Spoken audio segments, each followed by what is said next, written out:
Filadelfia JV. Perfecciona tu vida con la palabra de Dios. Síguenos en Facebook, Twitter, YouTube, /Iglesia Filadelfia JV y nuestras reuniones en vivo a través del live stream de nuestra página web.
Segunda de Reyes, capítulo 2, versículo 1.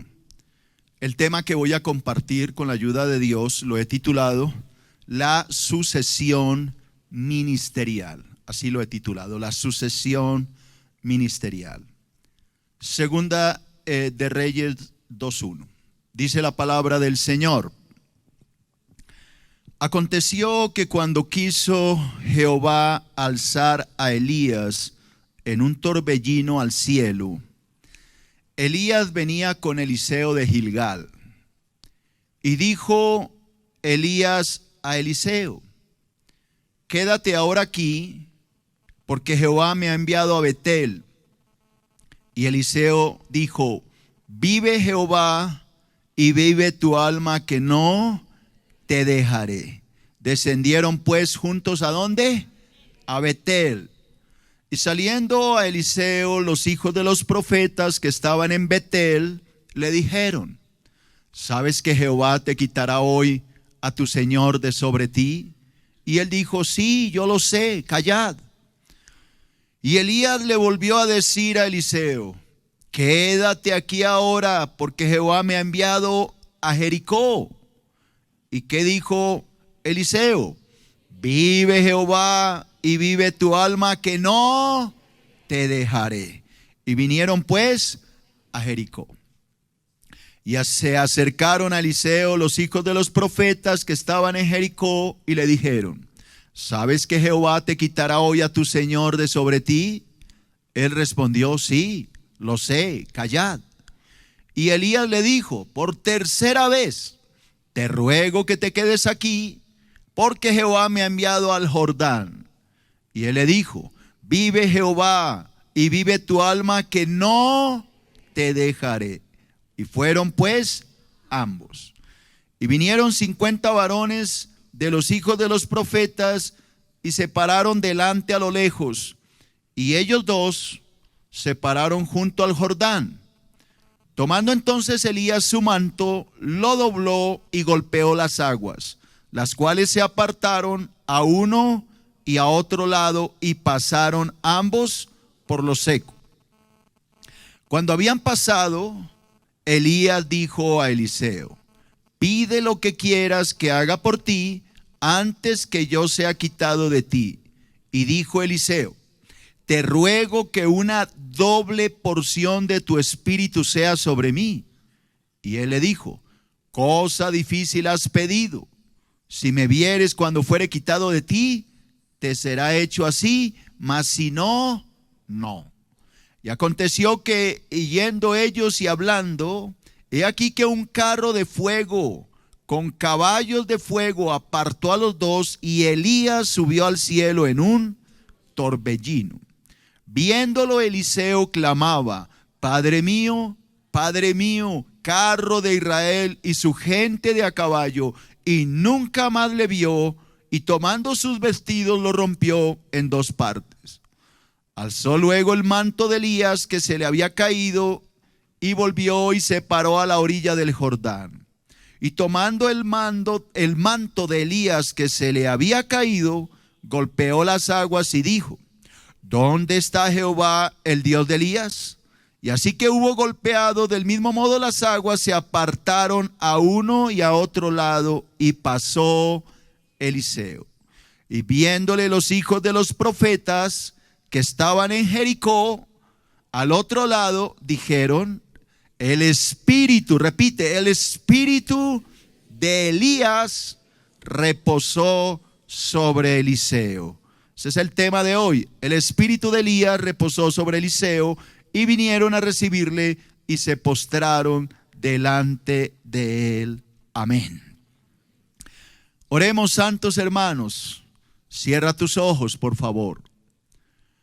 Amado Dios y Padre, en el nombre de Jesucristo de Nazaret, tu amado Hijo, colocamos en tus manos hoy esta escritura.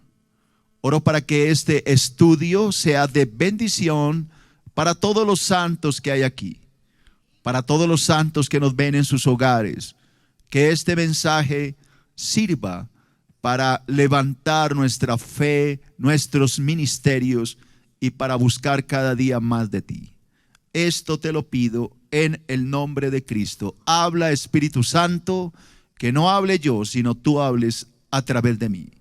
En Cristo Jesús. Amén. Bueno, santos, hoy comenzamos un nuevo estudio. Como ya le dije, se titula La sucesión ministerial.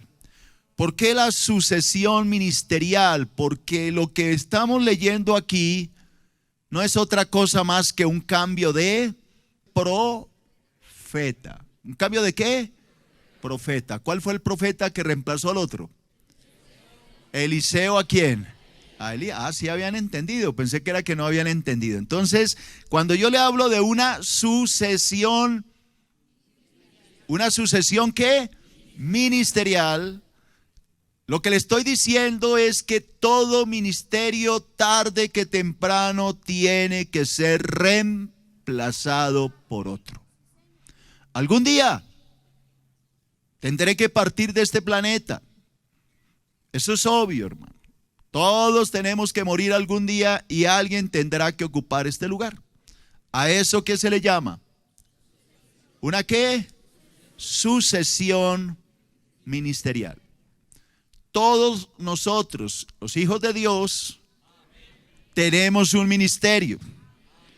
Es que a veces cuando hablamos de un ministerio pensamos que es el pastor y no más, y eso no es cierto. La palabra dice que todos nosotros, todos, hasta el último que está allá, si creemos en Cristo y hemos recibido a Cristo, tenemos un ministerio. Porque la palabra dice que somos sacerdotes del Dios Altísimo. ¿Quién sabía que usted es sacerdote? ¿Y qué es un sacerdote? Un ministro de Dios.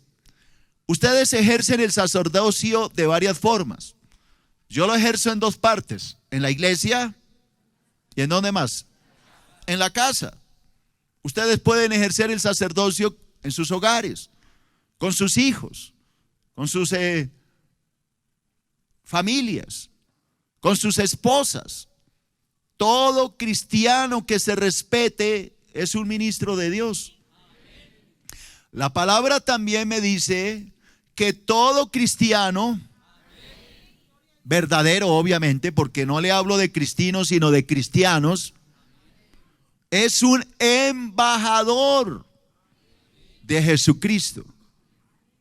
¿Qué es un embajador? Alguien que representa a alguien mayor. Todos nosotros representamos a quién en la tierra, a Cristo. Así que usted ejerce un ministerio como embajador en su empresa, en su barrio, con sus vecinos, aló, con sus familias, con sus amigos, en el bus, Todos los días tenemos que actuar como ministros de Dios. Así que cuando yo le hablo de la sucesión ministerial, no le hablo de mí, le hablo de toda la iglesia. Así que dile a tu hermano, eso es para ti, hermano, no te hagas el que no es contigo, eso es para ti. Algún día alguien tiene que reemplazarte. ¿Estamos de acuerdo? ¿Qué es lo que debemos hacer entonces? Yo le voy a dar algunos ejemplos y usted me dice un sucesor. Yo le nombro personajes y usted me dice quién lo sucedió. Moisés. Dígalo más duro. Josué. Muy bien. David. Salomón. ¿Ve? ¿Me está entendiendo lo que le quiero decir? Pablo. Timoteo. ¿Ahora lo está entendiendo? ¿Qué es lo que le estoy tratando de enseñar? Que nosotros como ministros de Dios tenemos la obligación de preparar a nuestros discípulos.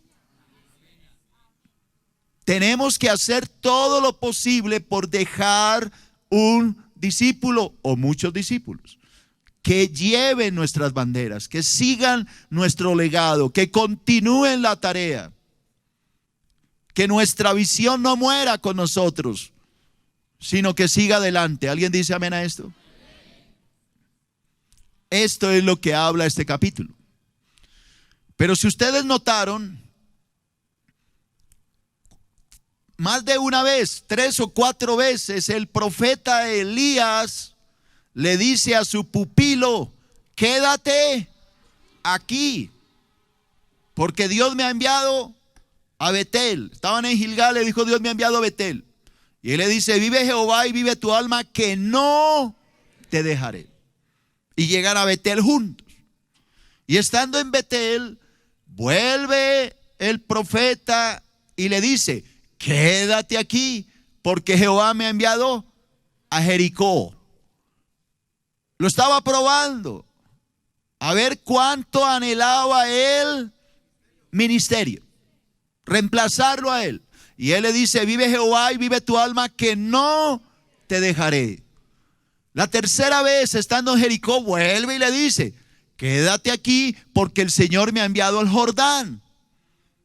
Y por tercera vez, Eliseo le dice: vive Jehová y vive tu alma, que no te dejaré.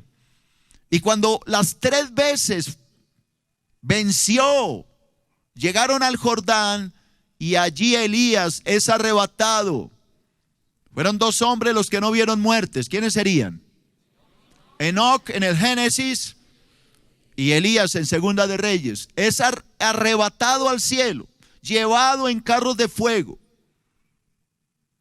Y se le cae el manto que toma en sus manos ¿quién? Eliseo. Y con ese mismo manto que Elías había dividido el Jordán, Eliseo lo toma en la mano y dice: ¿dónde está el Dios de Elías? Y golpea el río, y el río se divide en 2. Y cuando ven los profetas, porque había un colegio de profetas, una gran agrupación de profetas, que Eliseo había dividido el río, entonces dice: el espíritu de Elías reposó sobre Eliseo. Y lo reconocieron como el sucesor de Elías, y vinieron a rendirle honores y a reconocerlo. Esta tarea que hizo Elías de levantar un discípulo y de dejarlo para que continuara su tarea, es lo que llamo a mi sermón una sucesión ministerial. Padres de familia, reprodúzcase en sus hijos, que sus hijos vean su buena doctrina, su buen sacerdocio, y cuando ellos se casen, sigan teniendo hogares ejemplares como el suyo. Pero si su ministerio es maltratar, golpear, groserías, vulgaridades, usted se reproducirá en un patán. Pero eso no es lo que Dios quiere, porque el apóstol Pablo dijo: sean imitadores de mí así como yo lo soy de Cristo. ¿Cómo llegar a ser un gran ministro? Mirando a Cristo. ¿Y cómo llegar a tener buenos discípulos en nuestro hogar? Que ellos nos vean a nosotros imitando a Cristo. Eso es lo que yo sueño, que en esta iglesia se levanten grandes ministros de Dios. Por eso tenemos un instituto bíblico, para que Dios levante de este instituto bíblico grandes pastores, hombres de Dios, temerosos de Dios, que amen su palabra y que enseñen la verdad sin temor. Y esto es lo que estamos tratando de hacer. Así que dígame si está entendiendo el mensaje. Quiero saber si lo está entendiendo. Esto es lo que acabamos de leer. Como ya lo entendió, entonces voy a empezar con el primer punto. La consagración. ¿La qué? La consagración. Voy a leerle un pensamiento, así que póngame atención porque como no lo puede leer, escuche. Para que un discípulo pueda reemplazar a su maestro, es necesario que renuncie al mundo y sus deseos. Vamos a repetirlo todos. Para que un discípulo, dígalo, pueda reemplazar a su maestro, es necesario que renuncie al mundo y sus deseos. Voy a hablar de la consagración y voy a empezar con mi primer punto. Primero, un discípulo, ¿hay algún discípulo aquí? Es aquel que está dispuesto a abandonar aquello que lo ata al mundo. Eso es un discípulo. Un discípulo es aquel que está dispuesto a abandonar aquello que lo ata ¿qué? Al mundo. Ya se lo voy a explicar. Segunda de Reyes 2:1, que es el pasaje que estoy enseñando. Péguese a la lectura. Aconteció, y usted me ayuda, que cuando quiso Jehová alzar a Elías en un torbellino al cielo, Elías venía con Eliseo ¿de dónde? A ver, repita esa palabra todos. De Gilgal. Los que no tienen Biblia, repítalo, Gilgal. 4 lugares, y necesito que se los aprendan de memoria. Visitaron los Elías y Eliseo. 4 lugares visitaron ellos. El primero fue Gilgal, así como suena, Gilgal, con G, Gilgal. El segundo fue Betel, Betel, que significa casa de Dios. El tercero, Jericó, significa amurallada. Ya le voy a enseñar todo eso. Y el cuarto, el Jordán, que significa descender, bajar. Eso significa la palabra Jordán. Así que Gilgal, el primero, que significa rodar, quitar, eso significa Gilgal. El segundo, Betel, que significa casa de Dios. El tercero, Jericó, que significa amurallada. Y el cuarto, el Jordán, que significa descender. ¿Cuántos lugares? 4. Ya se lo repetí 2 veces. Vamos a ver cuánta memoria tienen. El primero, ¿cuál era? Gilgal. Repita otra vez. Gilgal. El segundo, Betel. El tercero, Jericó. Y el cuarto, el Jordán. Esto es importante que lo entienda los que quieren ser discípulos y los que quieren llegar a reemplazar a su maestro. Tienen que ir a esos 4 lugares. El cristiano que no visita estos 4 lugares jamás llegará a ser un líder. Nunca lo logrará. Y ya se lo voy a enseñar por qué. Así que el primero, que es Gilgal, significa rodar, correr, quitar. El segundo, Betel, que significa ¿qué? Casa de Dios. El tercero, Jericó, que significa amurallada. Y el cuarto, Jordán, que significa descender. Muy bien, un aplauso para ustedes, los veo muy pilosos. Creo que me va a ir mejor sin pantallas. Se concentran más. Bueno, entonces, Voy a leer unos pensamientos. La palabra Gilgal, como ya les dije, significa rodar, correr, quitar. Fue en Gilgal donde Eliseo recibió el llamado de Dios. Vuelva y le digo, fue en Gilgal donde Eliseo recibe el llamado de Dios por medio de Elías. Fue en Gilgal donde Eliseo renunció al mundo para servir a Dios. Voy a leérselo y se lo voy a demostrar. Primera de Reyes 19:19. Primera de Reyes 19:19. Cuando lo tenga, dígame amén. Óigame. Partiendo él de allí, Elías de allí, halló a Eliseo, hijo de Safat. ¿Qué estaba haciendo? Araba con 12 yuntas. ¿Cuántas yuntas? 12 yuntas de bueyes delante de sí. Y él tenía la última. Y pasando Elías por delante de él, de Eliseo, ¿qué hizo Elías? Le echó sobre él su manto. El manto era su autoridad. ¿Lo estaba qué? Llamando al ministerio. Algo similar sucedió con Cristo en el mar Mediterráneo. Cuando pasaba por el mar, habían unos, haga memoria y use la mente. ¿Había qué? Unos pescadores que estaban pescando. ¿Quiénes serían? Pedro y Juan. Y el Señor, ¿qué les dijo? Venid en pos de mí y os haré pescadores de hombres.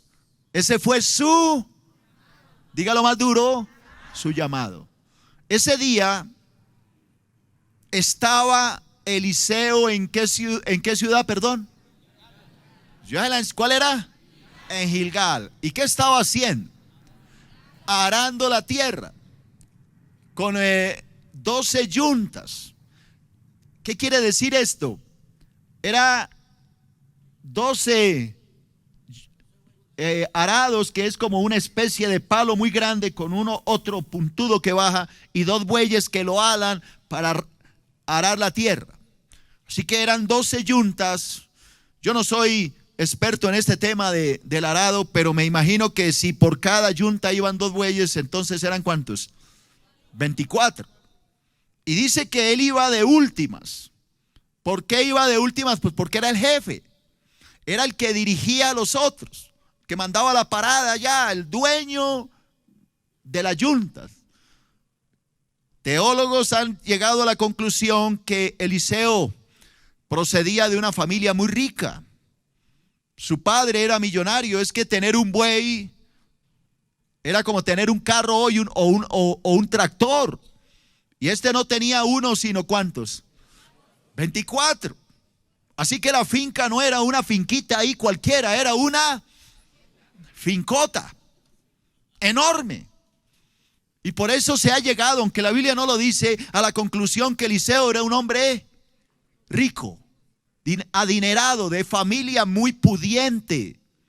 Pero ese día que él estaba en su finca, en su hacienda, haciendo el arado con sus peones, sus obreros, algo le sucedió a Eliseo. ¿Qué le pasó ese día? Elías pasó y le mandó encima el manto. Ese hecho de mandar el manto encima, lo que le estaba diciendo es: sígueme. Dios te está ¿qué? Llamando. Y mire lo que dice el versículo 20.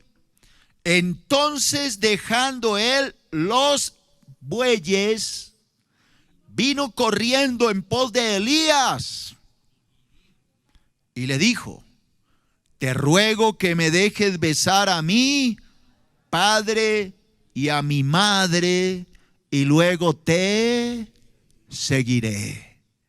¿Y luego te qué? Pregunto, ¿entendió el llamado? Claro que lo entendió. ¿Y qué le dijo Elías? Ve, vuelve. ¿Qué te he hecho yo? Si tú quieres venir, tienes que hacerlo voluntariamente. Si no quieres, tranquilo, lo que le está diciendo, no te preocupes. Y él se volvió, sigue leyendo. Y ahí es donde demuestro que él era el dueño. Y él se volvió y tomó un par de bueyes y los mató. Y con el arado de los bueyes coció la carne y la dio al pueblo para que comiesen. Después se levantó y se fue tras Elías. ¿Y qué pasó? Y le servía. ¿Cuántos bueyes mató? 2. Y dice, y un arado. Con esa madera hizo una gran comida para todo su pueblo. Así que si él no hubiera sido el dueño de los bueyes, ¿los había podido matar? No, lo habían matado a él por atreverse a matar lo que no era de él. Pero lo mató. Y ahí se vio que por cada arado iban ¿cuántos bueyes? 2. Luego si iban 12, en total ¿cuánto era? 24. La finca era enorme. La pregunta es, cuando Eliseo recibe el llamado, ¿deja qué? Todo por servir a Dios. ¿Creen ustedes que eso es fácil? No. Nada fácil. Para nada. Pero es el primer paso para que un discípulo pueda llegar a reemplazar a su maestro. Que se desprenda de las cosas de que del mundo, de aquellas cosas que lo atan.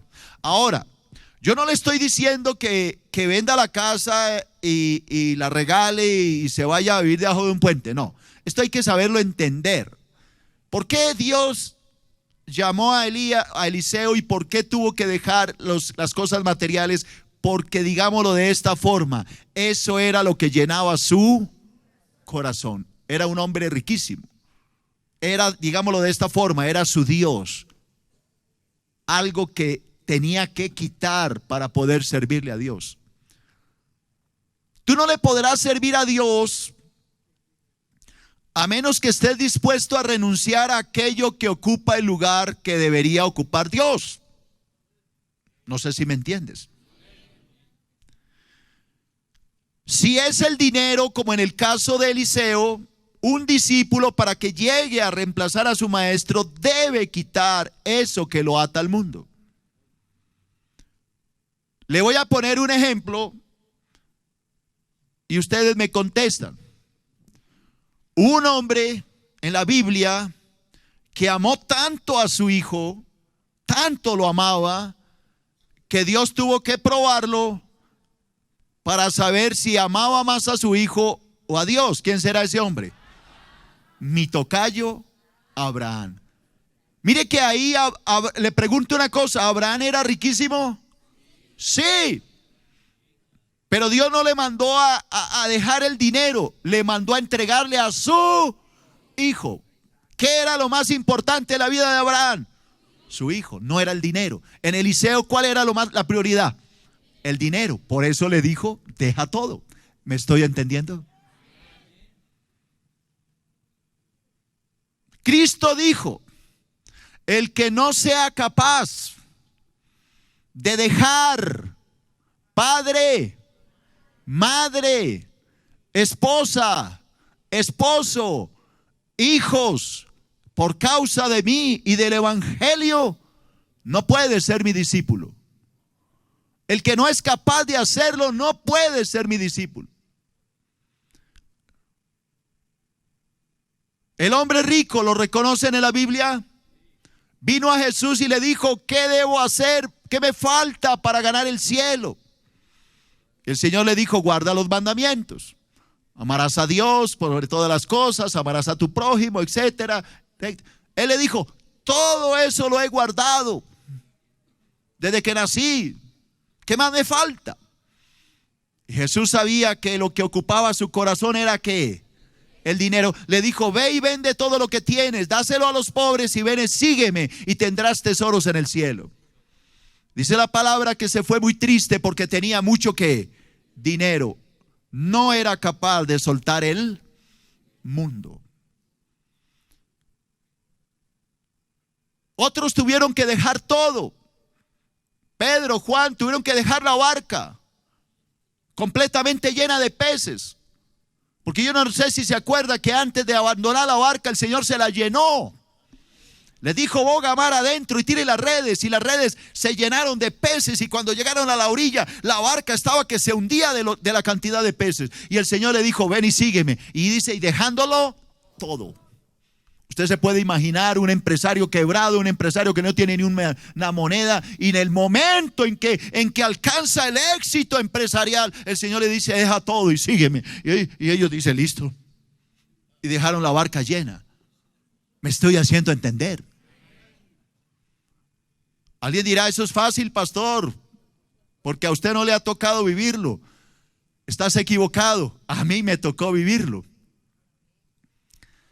Hace 15 años que lleva esta iglesia, yo era un empresario muy, muy próspero, muy bendecido. Ganaba mucho dinero. En esa época ganaba más de 25, 30 millones mensuales en mi negocio. Y los que me conocen de tiempo atrás saben que no estoy echando carreta, es la verdad. Pero Dios me dijo: ven, vas a abrir una iglesia y vas a pastorearla. Y me mandó el manto del llamado. Y me dijo: deja todo. Y yo le dije a Dios: déjame vender este negocio. Me dan una cantidad de dinero. Me dijo: no, lo vas a cerrar. ¿Estaré oyendo mal, Señor? Repíteme: lo vas a cerrar. Llamé a los empleados, los liquidé a todos. El que menos me dijo una grosería, porque lo estaba dejando sin trabajo, pero yo estaba obedeciendo a Dios.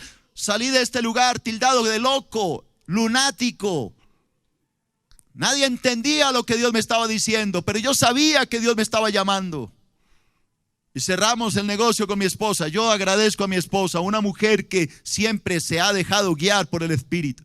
Otra mujer le dice: este tipo se enloqueció, nos separamos, lárgase de aquí, yo me quedo con el negocio. Pero ella me dijo: no, si Dios te lo dijo, hay que hacerlo. Liquidamos esto, acabamos con todo, vendimos.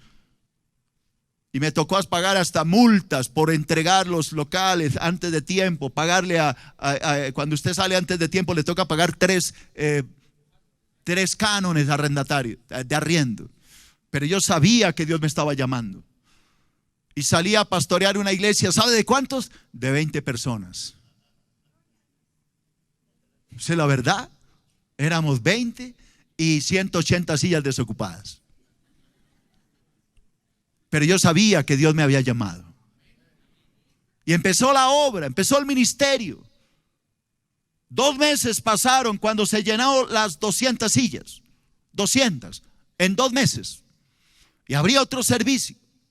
Y pasaron otros 2 meses y se volvió a llenar. Y así en 8 meses habían 3 reuniones llenas, a tal grado que los que son de esa época sabrán, la gente se sentaba en el piso de la plataforma, ahí en el piso, sentados, porque no había dónde más sentarlo. Y en esa época yo me gustaba andar más, entonces me tocaba decir: permiso, hermano, permiso, para poder predicar. Y la gente se sentaba en la calle, los buses pasaban, casi que les raspaban la cola a los hermanos. Eso era algo maravilloso. Y luego yo le dije: Señor, necesito que me des un lugar más grande. ¡Prum! Desocuparon una bodega al frente, 500 personas. La tomamos, se llenó 3 veces. Y luego: Señor, regálame algo propio. ¡Prum! Nos regaló este lugar al frente. Y después este. Y yo le dije: dame una iglesia. Siempre he soñado con una iglesia como la que vamos a inaugurar. La soñé, siempre la vi en mi corazón. Anhelaba una iglesia así. Y en pocos días la vamos a estrenar para la gloria de Dios Todopoderoso.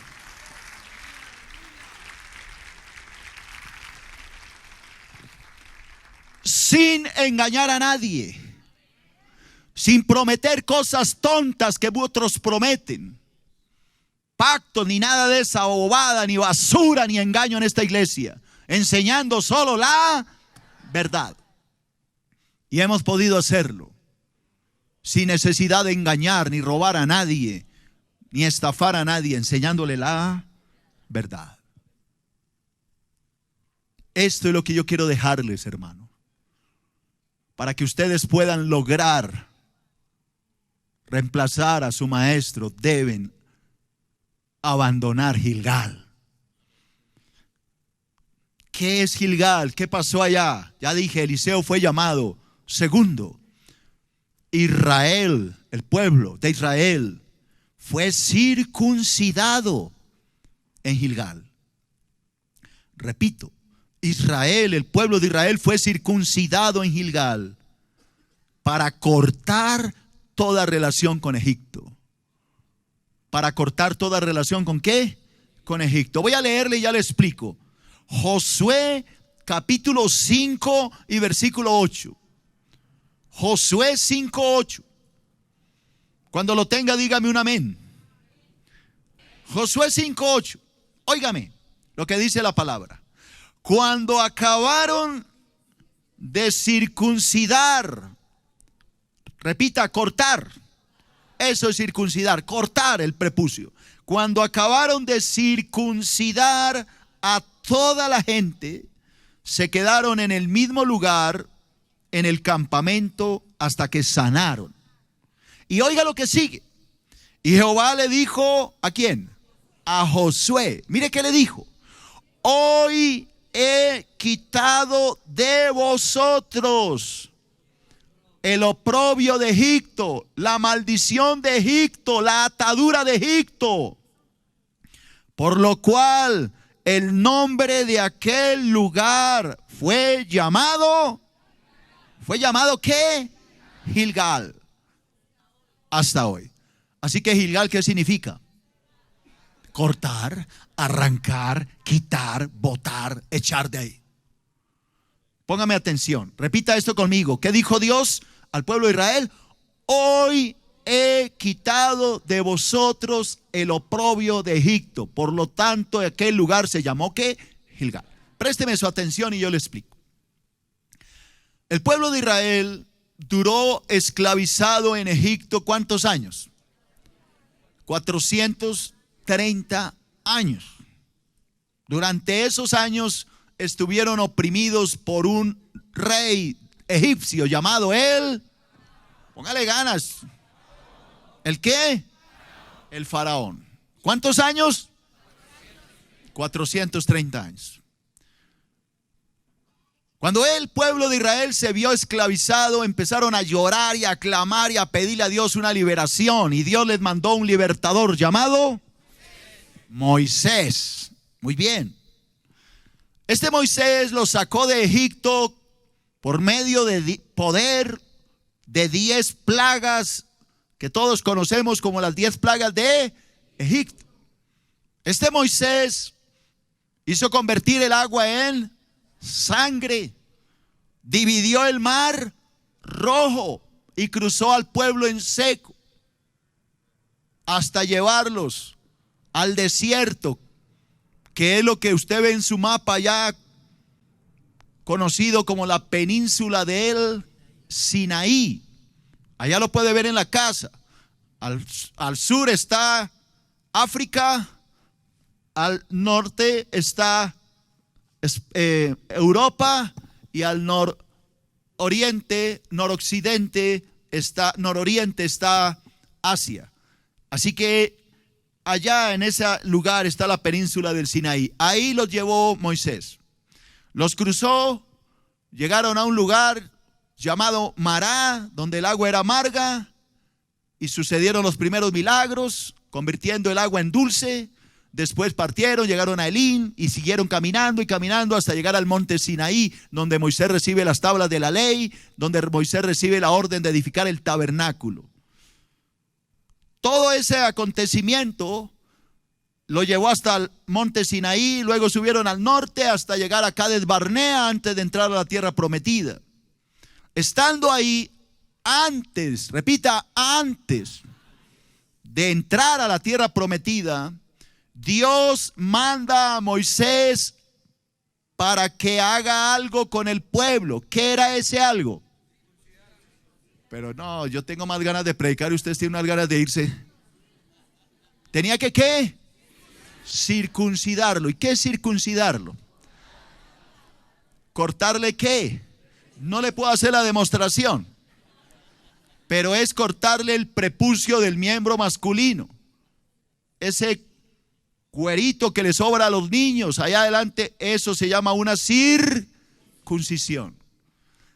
Ese acto de circuncidar a todos los varones fue hecho en un lugar que Dios le puso un nombre: Gilgal. Y cuando todos fueron circuncidados y todos esos prepucios fueron quitados, Dios dijo: hoy he quitado de todo el pueblo la maldición, el oprobio de Egipto. Lo he quitado. Así que este lugar, Gilgal, ¿cómo se debe traducir? Cortar. Egipto es un cuadro del mundo. Egipto es un cuadro de los placeres, porque allá en Egipto era donde descendía todo el mundo a buscar comida. Cuando había hambre, todo el mundo arrancaba a Egipto. ¿Por qué llegó el pueblo de Israel a Egipto? Porque tenían hambre. Y llegaron a, no sé si recuerdan, a Egipto, Jacob, porque tenían hambre, y allá estaba su hijo José. Todos, siempre que había hambre, descendían ¿a dónde? A Egipto. Hasta el mismo patriarca Abraham descendían a Egipto. Esto era una cosa que Dios tenía que cortar. La costumbre de estar bajando a Egipto. ¿Qué es lo que estoy tratando de decirle? Que el discípulo que quiere reemplazar a su maestro debe cortar con el mundo, con todo lo que lo ataque al mundo. El discípulo que no es capaz de cortar con el mundo, sencillamente jamás podrá ser un discípulo. ¿Quedó claro? Tercero, un discípulo con todo y dormido, un discípulo es aquel que está dispuesto a morir a lo terrenal, a las cosas de este mundo, a lo terrenal. Egipto es lo terrenal, lo que lo ata al mundo. Se lo voy a explicar con un versículo para que lo entienda. Colosenses 3:5. Colosenses 3:5.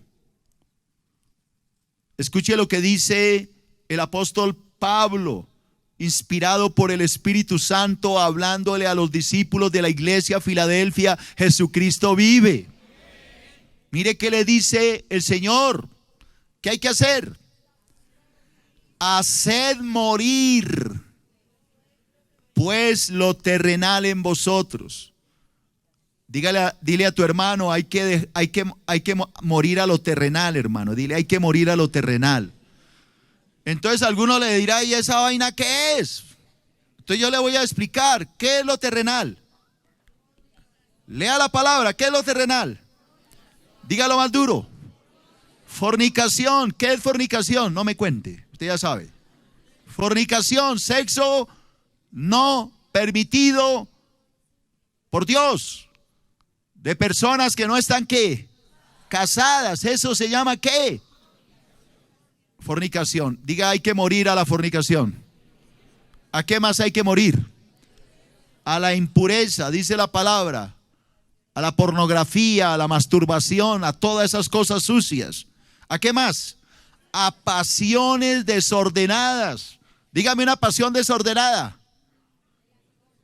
Lesbianismo. ¿Cuál otro? Homosexualismo, lujuria, laxivia, todo esto. ¿A qué más hay que morir? A los malos deseos. ¿A qué más? A la avaricia, amontonar plata ahí como loco para dejársela al vecino. A la avaricia. ¿Y a qué más hay que morir? A la idolatría. Los hermanos que les gusta sus morraquitos allá colgados. Mira a ver si muere eso, mijo. Cosas por las cuales la ira de Dios viene sobre los hijos de desobediencia, en las cuales vosotros también anduviste en otro tiempo cuando vivíais en ellas. Pero ahora dejad también vosotros todas estas cosas. ¿Cuáles otras? Ira, enojo, malicia, blasfemias, palabras deshonestas de vuestra boca. No mintáis los unos a los otros, habiéndoos despojado del viejo hombre con sus hechos. ¿Qué hay que hacer entonces? Revestíos del nuevo hombre, el cual conforme a la imagen del que lo creó, se va renovando hasta el conocimiento pleno. ¿Qué quiere Dios? Personas santas. En pocas palabras, para que un discípulo llegue a reemplazar a su maestro, tiene que cortar con el mundo, cortar con Gilgal, circuncidar su corazón. Cuarto, una discípula, a ver si me contestan. Como machistas las hermanas, si no le hablo uno en femenino, ellas no oyen. Un discípulo es aquel que está dispuesto a circuncidar su corazón. Repito, un discípulo es aquel que está dispuesto a circuncidar ¿qué? Su corazón. Así que yo hoy no le estoy diciendo que llegue a cortarse el pellejo en la casa. No, le estoy diciendo que circuncide su corazón, que se aparte del mundo, de las novelas. Como decía hoy Alejandro en el ayuno esta mañana, de los realities que le roban y lo ponen a hacer cosas bárbaras. De todo ese novelerío que lo invita al pecado. Eso decía hoy el pastor Alejandro aquí en el Espíritu. Era Dios hablando a través de este varón, diciéndole, hay que apartarnos y circuncidar nuestro corazón. Circuncide, hermano, su corazón de la polita, usted que me ve en la casa. Deje de hartar como una yegua soleada, que eso es pecado, hermano. ¿Usted nunca ha visto una yegua soleada? Uy, eso toma, mijo. Le da risa a las hermanas. Créame que eso le llegó a alguien. Se lo garantizo. Entonces un discípulo es aquel que está dispuesto a circuncidar ¿qué? El corazón. Colosenses 2:11. Colosenses 2:11. En Cristo también fuisteis circuncidados. Yo sé que ahí dice en Él, pero póngale el nombre. ¿En quién? En Cristo fuisteis circuncidados. Con circuncisión, pero una circuncisión que no fue hecha ¿qué? A mano. ¿Qué hizo Dios con esa circuncisión que no fue a mano? Fue espiritual. Echó de vosotros el cuerpo pecaminoso carnal en la circuncisión de Cristo. Tú ya no tienes por qué dejarte dominar por el pecado. Cristo te circuncidó, te arrancó esa costumbre a estar bebiendo, a estar en las cantinas, fumando, metiendo marihuana. Eso ya no es para el cristiano. El cristiano es libre porque Cristo lo circuncidó y lo libró de esa maldición.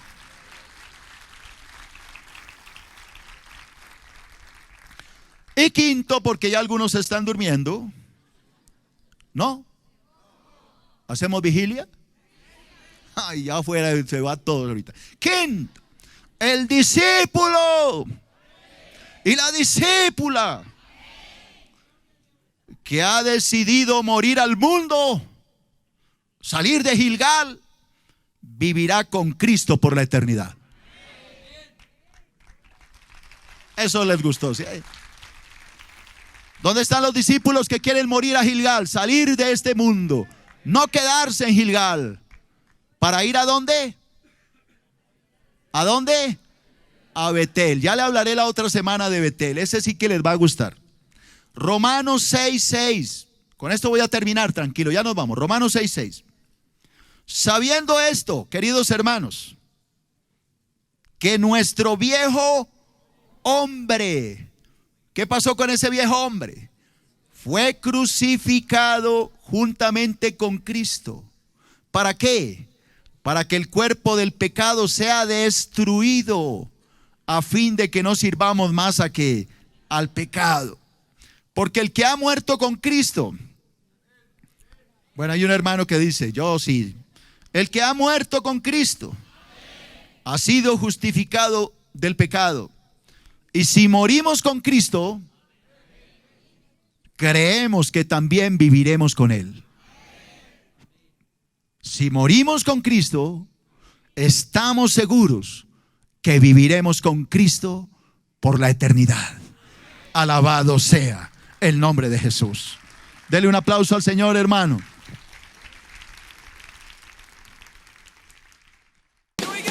Pastor más Facebook igual a bendición para el alma. Encuentra a nuestro pastor en www.facebook.com/nuestropastor.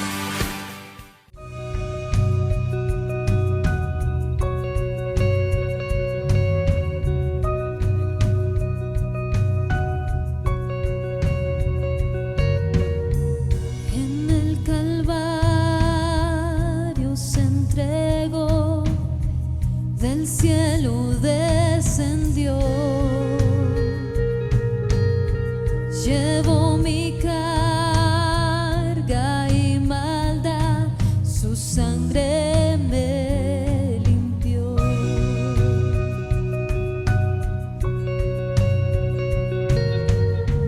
Sublime gracia, eterno amor, que Cristo allí murió. Sus manos llevan la señal del precio que Él pagó. Toda gloria sea a Jesús.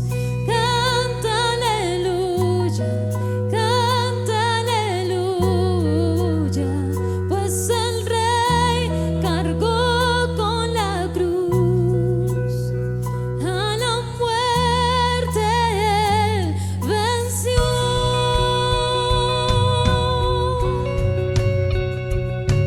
Él venció.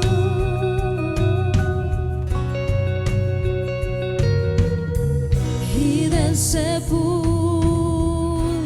despertó, resucitó en poder,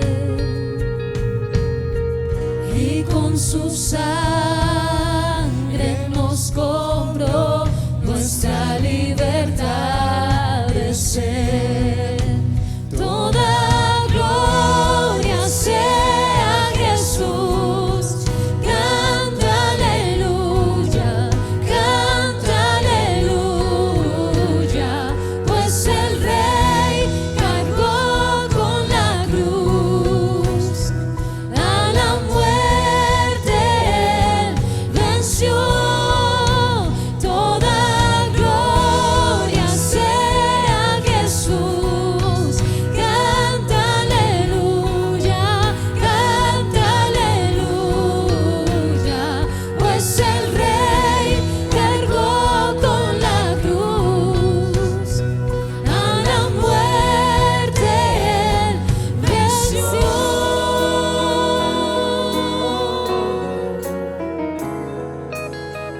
Oh, mi Rey,